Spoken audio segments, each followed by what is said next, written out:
Latest chika, kakapasok lang na balita, isang blind item ang sinulat na naman ng Lady Ridar na ang headline, as a rich BF reportedly returns to his original partner or lover. The context of that news, not every fairy tale with a prince ends in a happily ever after.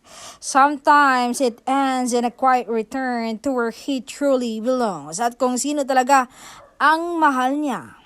Nung bumalik ang dating partner, ayon, binalikan ni aktor at napagtanto niya na hindi niya mahal ang partner niya ngayon.